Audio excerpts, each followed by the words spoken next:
audio lecture. So we're on to the integumentary system, and this is our last chapter before we get to our first unit test. So I wanted to start off just by going over a few things just for the test that we have coming up. Okay, so your lecture exam, chapters 1, 3, 4, 5. Again, we're going to come back to chapter 2 as it pertains to other chapters. It's worth 100 points towards your final grade. As we've said before, you want to use your study guide. You want to make sure you can answer all the questions on your objectives.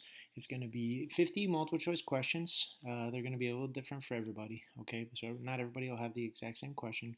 You have to make sure you're going through Canvas and you're all set up to use your honor lock. It is going to be a time test, so you're going to have 60 minutes, maybe 70 minutes to kind of do all the questions. The only thing I want to really point out is that you're not allowed to return to any questions, okay? So once you hit submit for a question, there's no kind of going back. So just make sure you verify your answer, check your answer, make sure you're happy with your answer before you move on to the next question. And really, all these things are just set up to just try to keep everybody from trying to cheat or trying to use their lecture notes or their textbooks and things like that, okay? For your lab practical, again, we've talked about this a little bit too. 100 points you have in your lab manual. This is lab 1 to 5. It's all labeling and identifying, so there's no there's no functions, anything like that. It's just really, can you identify and can you label things? You want to make sure you know the microscope, so don't skip over the microscope because it is going to be on there. You got to make sure you can label the cell. The tissue slides is probably the biggest part, and again, you got to make sure you're giving me the full proper name. Make sure you specify which of the 4 types of tissue it is, and then give me the specific name. Excuse me. You want to be able to label the cavities, the skin, the nail, the hair, the quadrants. You got to know all your regional terms, okay? So again, you want to make sure you know everything in those objectives. And then, I've given you a lot of the pictures that I'm going to kind of use, but again, you're responsible for anything kind of in the textbook or in your lab manual, okay? So now we're going to get on with Chapter 5. So again, Chapter 5, we're looking at the integumentary system. It's going to be a complex set of organs. It's going to have several functions. And most of those are going to be protective. And again, a lot of times when we think of this, we think of the skin, and then we know that our skin is going to be a big part of our, protective elements of our body. So here is what's included. So it is the skin. Again, that's what everybody thinks of, but it's also going to include the hair, the nails, sweat glands, oil glands. And what we're going to kind of find out is that these are, they're structurally a little bit different, but they're going to kind of grow the same, and they're going to be more similar than we might have thought in the past. So here is our skin, and that's going to be the first part of the audio lecture. So it's going to cover the entire body. It's going to weigh 9 to 11 pounds. It's going to account for 7% of the total body weight, which is a pretty huge number when you think that your skin accounts for that amount of your total body weight. It's going to vary in thickness from approximately 1.5 to 4 millimeters. So if you have a ruler, you can pull that out and kind of see how small or how big it is. It's going to be pliable. It's going to be tough. And this is one of the most important things, is that you want to realize that it's taking constant punishment, okay, from that external environment, and you're going to see kind of how it's structured and how we sort of use it, where it's made to sort of be able to deal with that punishment. So here is a ruler. Okay, if you have one at home, it's always good to kind of look at this and just be like, okay, this is how thick or how thin things are going to be. This is another way that you can think about it. So a piece of copy paper is going to be 0.1 millimeters. Your skin is, again, 1.5 to 4 millimeters, so it's going to be about 15 to 40 sheets of paper when you stack them up. So there's a big variety, okay? And this is one of those things where it's cool to kind of do it and just be like, okay, this is how thick my skin might be. Here is a picture of your skin, and again, we're going to kind of learn all these things that are in here. But this is a good picture to kind of have beside you as you're going through this part of the chapter, because you can go back and kind of find all the structures that we're talking about. But you just want to realize that there's a lot more going on in there than we might have thought previously. Okay, and then we're going to cover all the structures and sort of what's in each kind of different little layer. So the first thing we want to look at is the functions of the skin. And again, we can probably come up with a few of these on our own, but you want to make sure you can list and explain a little bit of each one of the functions. So they're going to be protection, body temperature regulation. You're going to have cutaneous sensation, metabolic functions, blood reservoir, and excretion. And then we're going to go over just a little explanation of each of these, even though, again, we're probably familiar with some of them already. So protection, your skin's going to be the most vulnerable organ system due to, again, its exposure. It's going to create these 3 barriers for us, okay? So it creates a chemical barrier, it creates a physical barrier, and it creates a biological barrier, and it does this through kind of different things. So the chemical barrier is through the skin secretions, and we're going to talk about melanin in a second. The physical barrier is just the continuity of the skin, and that's going to be keratin. It's going to make your skin a little bit stronger and create this physical barrier, but it's also going to have this biological barrier, which means that it's going to have these cells in there that are going to help to keep us safe too. So it's just not this physical barrier. There's actually a bunch of things kind of mixed in there that help to keep us safe. So just remember that, because that's a good multiple choice question of which types of barrier does the skin create, and then you want to just make sure you know that it's a chemical, physical, and a biological barrier. So body temperature regulation, we talked about temperature a lot in the first few chapters, but your body's going to work best within these homeostatic limits. We're using sweat, okay, where this water is going to evaporate on our skin to help cool the body. We're also going to use shivering to kind of keep us warm, but it really is, your body has this ability to kind of control the blood flow to your skin, so it can dilate it, create more blood flow, constrict it, restrict the blood flow, and in that way it can kind of help control your body temperature. But again, your body's going to always keep the most important organs the safest, and this is why a lot of those extremities get really, really cold first, as your body's trying to keep your organs and your brain and all the important things a little bit warmer. Cutaneous sensation. Your skin is richly supplied with sensory nerve receptors. They're going to be called exteroceptors. They're going to respond to stimulus from outside the body, and again, we're constantly trying to monitor things outside. But this is my touch, my pressure, my bumps, my contact, my hair follicle receptors. They're going to sense kind of, the hairs are going to bend, and they're going to sense any sort of wind.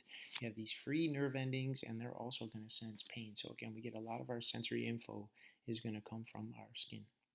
Metabolic functions can help with vitamin D production. It's going to activate certain steroid hormones. It's going to disarm chemicals. It's going to make a bunch of important proteins for us. So collagenase. It's going to be a blood reservoir for us, so you can hold approximately, this is another cool thing too, so you can hold approximately 5% of the body's entire blood volume in your skin, which is, again, it's a huge number to think that much of your blood is kind of in this area. But when the body needs a greater blood supply, the nervous system, again, can constrict the dermal blood vessels, so it can control that dilation of the blood vessels going to the skin. And then what it can do is it can take some of that blood out of your skin and sort of move it into your normal circulation for your organs and your muscles to kind of use. Okay, so that's called shunting. And that's, again, it can move more blood into your general circulation based on what your need is. Excretion, we're going to eliminate limited amounts of nitrogen containing waste in our sweat. And again, sweat is also an important avenue for water and salt loss. So again, just another way for our body to kind of move things out of the body that we don't need. And then we get to the lab portion and kind of the important structure part of our skin. So we're going to look at all the different layers here. So your skin is going to be composed of two distinct layers. You're going to have an epidermis, which we saw in the other picture. This is my outermost protective shield of the body. And then we're going to have a dermis. This is going to be the underlying part. It's going to make up the bulk of the skin. It's going to be tough, leathery, mostly dense connective tissue. This is an important thing to always remember too. Again, a lot of times it comes back to, do you know where those blood supplies are coming from? But only the dermis is vascularized. So only the dermis has its own blood supply. And then it's going to use that blood supply to sort of provide nutrients to that upper layer or to that epidermis. And then we'll come back to that picture here in a second, okay? The hypodermis, this is an important part too, because a lot of times people think about epidermis, dermis, and they include hypodermis, but technically your hypodermis is not going to be part of the skin. And again, that's a good multiple choice question. This is going to be your subcutaneous tissue just deep to the skin. It's also called your superficial fascia. It's going to be consisting of mostly adipose or fat tissue. Okay, it's going to store fat for us. It's going to loosely anchor the skin to the underlying structures. It's going to allow sliding, and then it's going to act as a shock absorber, insulator, prevent heat loss, all the things that we know kind of fat does for us already. So we're back to this picture, and at this point we just want to find all the things we just talked about. So epidermis, right? You get this really kind of thick dermis, and then on the bottom here I get my hypodermis. And especially if you're a visual learner, you can start to sort of remember, okay, where are all these things going to be kind of located, okay? Because sometimes it's good to have those pictures, and it can help you sort of remember and sort of answer some of the questions on your test. But remember, hypodermis, not technically going to be part of the skin. Now we get to the epidermis. So you're going to have 4 distinct cell types. You're going to have 4 or 5 distinct layers. You want to make sure you can label them. You want to make sure you know the differences between each layer and sort of what the function of each layer is going to be. And then we'll look at what are the cell types that are in there too. So here is our 4 distinct cell types. You're going to have keratinocytes, melanocytes, dendritic cells, and tactile cells. And again, I want to just know what the basic function of each of these is going to be in our skin. Okay, and then we're also going to have 4 or 5 distinct layers. We're going to have your stratum basale, the spinosum, granulosum, lucidium, and the corneum. And up here it says 4 or 5, so that's going to be one of those distinctive things where in thinner skin we're going to have less layers, and in thin skin we're going to have more layers. So here are the types of cells and what their functions are going to be. So here are my keratinocytes. So they're going to produce keratin. Keratin is a fibrous protein, and again, anytime you see fibrous, you want to think that it's going to make things stronger. It's going to help give the epidermis its protective properties. Okay, so most epidermal cells are keratinocytes. They're going to arise from the stratum basale, and that's going to be the bottom layer. We'll see that in a second here too. They're going to constantly be being produced and pushed upward, but when they reach the surface, this is another important thing, they're basically going to be just dead cells, and they're going to be filled up with keratin. Okay, but again, this is one of those things that we do that on purpose because that top layer is the one that's going to be exposed, and we want to have it be protected, but we don't want to have to be sort of repairing it all the time. Melanocytes are going to synthesize the pigment melanin, so they're found in the deepest layers of the epidermis. My melanin granules are going to create a pigment shield. Okay, so keratin, you want to think of strength. Melanin, you want to think of this pigment shield, and what they're doing is they're going to protect you from damaging UV radiation in sunlight. Now we get to our dendritic cells. They're also named Langerhans cells. Again, you always want to know what the, any sort of special term that comes up. Those are always good for multiple choice questions. They're arising from your bone marrow. They're going to migrate to the dermis, and then their function is they're ingesting foreign substances, and these are going to be the key activators in our immune system. So again, I want to know keratinocytes, melanin. I want to know what my dendritic cells do, and then we're going to look at the last one, which is our tactile cells. So these also get a special name. They're Merkel cells. They're present at the epidermal-dermal junction. Each tactile cell is associated with a disc-like sensory nerve ending, and these are going to just function as our sensory receptors for our touch. Okay, so you got the 4 types of cells. Make sure you can list them, and then make sure you know what the function of each one of those is going to be. So now we get to the layers. Okay, so variations in epidermal thickness determine if your skin is thick or thin. So thick skin, again, going to be more protective, so it's going to cover areas subject to abrasion. So if you think about your body and you think about, okay, where's my skin the thickest? It's the palms of your hands, the soles of your feet, your fingertips, because those are the things that are going to kind of come into contact with the most things. The epidermis is, again, going to consist of 5 layers. So thick skin, 5 layers. Thin skin, all the layers are going to be a little thinner, but you're also only going to have 4 layers. And another good multiple choice question is it's that stratum lucidium is going to be the one that's going to be missing in the thin skin. So here are your layers again. Okay, so basale, spinosum, granulosum, lucidium, corneum, and again, they get their names just based on how they appear when you look at them under the microscope. So here is a picture of our epidermis, and again, you can see in this one, there's only 4 layers here, right? So this would be my thin skin, but I also get a good look at, okay, the stratum corneum is way thicker. The basale is going to be really, really thin, and then I just get again, you want to make sure you know them from the top to the bottom or the bottom to the top. A lot of times the way they're going to ask this, especially on your final, is like, if I stuck a needle through your skin, what layers is it going to pass through? Like, what's the order of the layers that it's going to kind of pass through? So just make sure you're sort of knowing, either way is perfectly fine, but know usually it's easier from the top to the bottom. But make sure you can label them because, again, this will show up on your practical too. Okay, so here is the bottom layer. Okay, so stratum basale, single row of stem cells. So you want to realize that the bottom is where everything is dividing, and then again, we're going to push things up to the top. So they're attached to the underlying dermis. My basal cells are constantly being renewed. Each time one basal cell divides, one daughter cell is pushed into the cell layer above. So they're dividing at the bottom, pushing up towards the surface. They begin maturing into keratinocytes. So again, you got to remember what the function of the keratinocytes is going to be. 10 to 25% of the cells at this level are going to be melanocytes. But again, this is going to be my bottom actively dividing layer.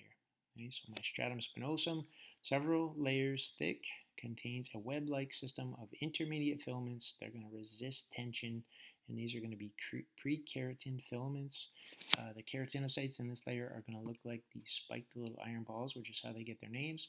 And then scattered among these keratinocytes, you're going to have melanin granules, dendritic cells, and again, all these are going to be mostly towards that bottom, okay? But they're basically just structural, and they're going to help us to resist tension. Now we get to the stratum granulosum. Granular layer consists of 1 to 5 layers. Cells are going to begin to fill with keratin, so we're going to have this term keratinization. Cells are going to accumulate 2 types of granules, and this part is important because, again, everything kind of changes once we get above this level. We're going to have this keratohyalin granules. They're going to form keratin in the upper layers, but we're also going to have this lamellar granules, and they're going to contain these glycolipids. So we want to think about the fats, and we want to remember that fats are going to kind of repel water. So what these are doing for me is they're going to coat the external surface of the cell, and they're going to form this epidermal water barrier. Okay, and then you're going to see why that's important in the next little slide here. So above the stratum granulosum, again, very good multiple choice question, the epidermal cells are too far from the dermal capillary, so they're getting further and further away from that blood supply. The water barrier formed by those lamellar granules that we just talked about is going to cut them off from their nutrients, and it's going to cause cell death. So it's going to cause these cells to die once they get above the stratum granulosum. Okay, but again, it's one of those things that we're doing it on purpose because the upper surfaces of the skin are going to be the ones that are exposed, and they're going to get damaged all the time. So stratum lucidum is going to be the clear layer, thin translucent band located just above the stratum granulosum. You have 2 to 3 rows of clear, flat, dead keratinocytes. Granules are going to bind to these keratin filaments, and then they're going to help to, this layer is going to just help to kind of hold all those cells together. And then we get to the top layer and the thickest layer, outermost layer, 20 to 30 cell layers thick. That's a lot of layers.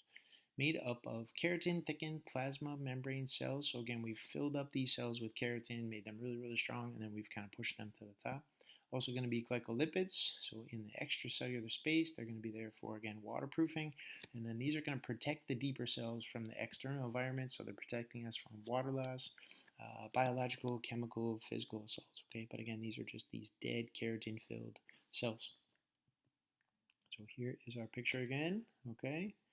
So we have our very, very protective layer, and then we have our active layer sort of down at the bottom. And again, we're dividing our cells here, and then we're pushing them up to the top. And as they move up to the top, they get filled up with keratin. Once they pass over the stratum granulosum, they're going to die, and then I'm just going to have this big, huge protective layer on the surface of the skin.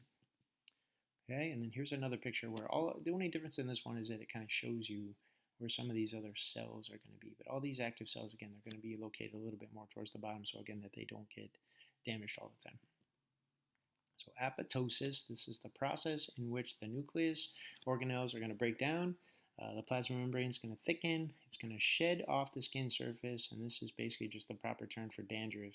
And this is another kind of crazy number, but the average person is going to shed 50,000 dead cells every minute. And if you guys are like my daughter, where she loves watching these crime shows, it pretty much shows you that you really cannot go anywhere without leaving a bunch of cells lying around. Okay, and this is a picture from like when I was in high school, and I always used to put this one up, and I would actually kind of play the clip. But in the movie, this girl, they're kind of all in detention, and this girl comes and she's kind of drawing this picture during detention, and then she kind of scrubs her head with her fingernails and kind of makes it look like it appears like it's snowing. And you guys are pretty young, but I wonder how many of you kind of know what this movie's from. So I'm going to leave that for you guys to kind of figure out. Now we get to the dermis. Okay, so we have the epidermis. Now we're at the dermis of the skin. And again, we want to remember that, okay, epidermis is pretty small, dermis is pretty big, and then I can see in the picture that I'm going to have 2 different parts to the dermis. And I can also see that this is where a lot of that really, really important stuff is going to be in that dermis too. So the dermis is made up of strong, flexible connective tissue. It's going to contain these cells, fibroblasts, macrophages, mast cells, white blood cells. At this point, you should kind of know what the function of each of those are going to be. It's going to bind the entire body together. You have this rich supply of nerves, blood, lymphatic vessels, and then it's also going to, from the picture, you can see that it contains parts of hair follicles, oils, sweat glands. Okay? So the dermis is composed of 2 layers. We saw that in the picture. We have the papillary layer, and then we have the reticular layer. And again, we know that one is way bigger than the other. So the papillary layer is thin and the most superficial layer. Another good multiple choice question. It's composed of that areolar connective tissue that we saw in our tissue chapter. And again, we want to remember that this has that loose arrangement, right? So we have this loose arrangement of cartilage and elastic fibers. You have many small blood vessels. And again, the loose arrangement allows for phagocytes to patrol the area. They can get rid of any sort of bacteria that might have penetrated your skin, kind of keep us healthy. You're going to have these dermal papillae. You might have saw those in the picture too, but these are going to be these small round indents into the overlying epidermis. They're going to contain capillaries, pain and touch receptors. In thick skin, papillae lie atop mounds called dermal ridges, and then these ridges are going to push up into the epidermis to form these epidermal ridges. So we're going to look at a picture here in a second too. But together, these ridges are going to form our fingerprints. Okay, so again, back to those police shows. dermal ridges and epidermal ridges, okay, together, again, form those friction ridges, and then they're going to form our fingerprints, and this just enhances our grip, enhances our sense of sensation of touch.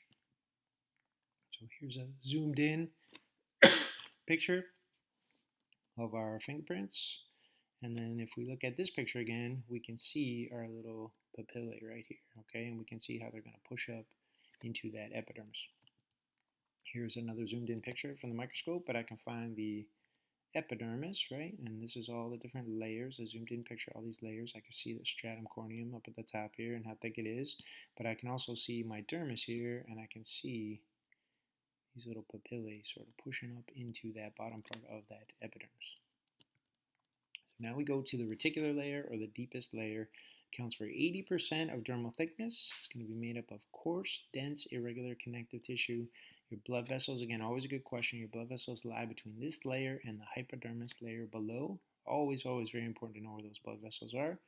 So we have collagen fibers of the dermis, and they're going to provide, again, you want to really not even kind of memorize it, but at this point you want to be like, okay, what's collagen going to do for me? It's always going to be strength and resiliency. Okay, so strength and resiliency that prevent minor scrapes from impacting or penetrating the dermis. Your collagen is also going to bind water. It's going to keep your skin hydrated. You're going to have elastic fibers. They're going to provide that stretch recoil properties of the skin, because I know I can kind of pull on my skin, and when I let it go, it kind of goes back to its normal position.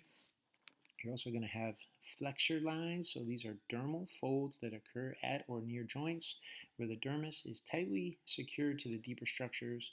And again, these are these deep skin creases at the wrist fingers, and you can kind of look at your palm of your hand. You can kind of see these creases, and you can realize that certain parts of the skin move a little bit easier, and certain ones are a little bit more fixed. Okay, but we get these little flexure lines where we kind of bend our fingers and flex our fingers, bend our fingers, and we end up with these little creases in our palms. So if we get an extreme or rapid stretching of the dermis, okay, it's going to end up in tears. So what happens basically with stretch marks from pregnancy is that you get this extreme rapid stretching, and what it ends up doing is it's going to actually tear the dermis, okay, and that's why it's very, very hard to fix kind of once it's been kind of torn. When you're talking about a blister, and these can come from friction or it can come from different kind of burns, but what you're doing in a blister is you're basically separating the epidermis and the dermis. Okay, so you can see from the little picture here, and again, if anybody, obviously everyone's probably had a blister at some point, but we know that the thing that makes blisters really, really painful is if you take off that top layer of the skin, okay, and that's going to be the epidermis, and then what happens is you expose the dermis, and again, you want to remember that's where all my blood vessels are, that's where all my nerves are, that's the part that's really, really sensitive. So again, with a blister, it's a good example of just kind of how the skin works, because we know if that top layer is there, it doesn't really hurt that much, but if you take off that top layer and you expose all those nerves, it's going to be really, really sensitive and really, really painful. Okay, so next time you get a blister, or you have somebody that gets a blister, you can kind of tell them, like, hey, that part that bubbles up, that's kind of separated by that fluid, is going to be that epidermis, and then that part underneath is going to be the dermis. So just a cool thing to kind of help you remember things. Okay, and this is what happens for me all the time. And again, we're in the middle of cross-country season right now, but I always get people who are there like, oh man, because kids, they don't like to wear, they like to wear no sock or low sock. They don't like to have that sock coming up over their shoe. Usually that's going to end up where your shoe's going to rub on the back of your heel, and you're going to end up with all these blisters. And then the trick is, can you keep running with a blister? And I kind of have to deal with this question every day. And the trick really with any kind of running when you're dealing with injuries is that, are you altering your mechanics? So once you start to kind of run funny, even if it's subconsciously where your body's like anticipating that it's going to kind of hurt, once you start to kind of run differently, most of the time what's going to happen is your ankle, your knee, your hip, your back is going to start to kind of hurt you. So you can kind of keep running as long as you're running normally, but if you've made any alteration in your mechanics, then that's where you have to kind of take a break. And these really can kind of ruin your whole season, because again, if you get a really, really bad blister, they can just take so long to heal. And cross country, if any of you guys have ever run cross country, it's only 10 or 12 weeks, so you really don't have a week or two to sort of miss training and not be able to sort of do anything. Okay? But they're very, very painful, and again, they can be very, very bothersome depending on what you're trying to do. This is the best thing really ever invented for kind of runners and sports in general. This is called the second skin, okay? You can buy these pretty much everywhere now, any kind of Jewel, any kind of Walmart, but they're basically just these little gel pads here, and what you're basically doing is just replacing your epidermis, okay? So you're going to put these on, you're going to put some tape over there, and what you've done is you're just covering up that dermis and covering up all the stuff that's really sensitive, and sort of just giving this kind of external epidermis that you've kind of lost through your skin. Okay, so if you ever get a blister and you ever need to sort of do something and kind of work through it, these are really can be really helpful and kind of save you. Okay, so now we get to the last part of this part of the chapter where we're going to talk about our skin color pigments. So, we talked about the structure. Now we want to talk about how do we get this particular skin color. So you get 3 pigments that are going to determine your skin color. We've heard about melanin already, but melanin is going to be one, keratin is going to be another one, and then hemoglobin is going to be the third one. And again, you want to make sure you know what the 3 pigments are, and then we want to know how each of them contributes to your skin color. Okay, so melanin is going to range in color from reddish yellow to brownish black. It's going to be manufactured by these melanocytes. So differences in skin color result from the kind and amount of melatonin that's going to be made. Okay, so sun exposure or tanning. When we are exposed to sunlight, keratinocytes secrete chemicals and they're going to stimulate melanocytes. Okay, so they're going to tell your body to make more melanin. So prolonged exposure causes a buildup of melanin. This protects the DNA of the skin cells from UV radiation by absorbing all those UV rays, okay? And this is another really cool thing that your body does. So as the body senses that it's having to repair a lot of the DNA in your cells, it's also going to start to increase this melanin production to sort of protect you a little bit more. So it's one of these things where just that damaging of the cells tells your body, hey, we need more melanin. We're repairing a lot of DNA in the cells. We want to make sure that doesn't continue to kind of happen. And then as the increase in melanin is going to cause your skin to darken. So it's that increase in melanin that's going to cause you to get that tan or that darker skin.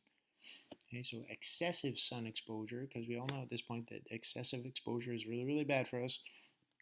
Eventually, exposure damages the skin, and we want to just know kind of what happens. So our elastic fibers are going to begin to clump up, resulting in that leathery skin appearance we've all seen. The first job I ever had, I worked at like a Six Flags, and you would just kind of stand there. I was on the roller coasters and stuff, and you would just kind of be talking to everybody in line, and you would see those really old people with that crazy dark kind of leathery skin. But it's also the important thing to remember that this is going to kind of depress your immune system. Okay, so if you're constantly making your immune system repair things, it makes it very hard for you to respond to other things that might kind of pop up. Okay, so we don't want to have this overactive immune system, but it's going to end up altering the DNA of the skin cells, and then that again can lead to skin cancer. Okay, so again, one of these things, it's kind of like allergies are very the same. When you're constantly exposed to things that you're allergic to, your immune system is constantly working, and it just makes it hard for it to respond to other things. Okay, so the next one was keratin. This is my yellow to orange pigment found in certain plant products, mostly in carrots. It's going to accumulate in the stratum corneum and the fatty tissue of the hypodermis, most obvious in the palms and soles where that stratum corneum is going to be the thickest. And this we're going to use keratin to sort of create vitamin A. Okay, so that's why it's a little bit important for us. Hemoglobin is our oxygenated pigment. It's going to circulate in the red blood cells of the dermal capillaries. It's going to give off a pinkish blue hue of fair skin.